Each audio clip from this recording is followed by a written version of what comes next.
Facebook YouTube 大家好，觀眾而家睇緊國泰港龍嘅全新改良嘅顏色，叫做33038，有啲靚啊，但大嘅機身喎。個龍而家以前喺上邊，而家唔係啦。國泰嗰隻叫做國泰嘅飛龍嗰隻，嗱呢隻萊斯路斯嘅772引擎啊，哇幾機身幾靚啦！而家用緊歐強嘅1:500嘅推跑。哇，兩邊都差唔多啦，又呢隻哇機身幾靚啊，全身嗰隻顏色唔同嗰隻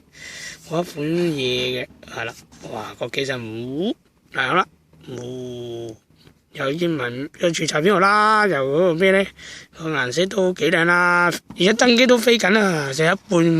用緊舊色嘅白色，係啦，喺飛咗都得嘅啦，拜拜。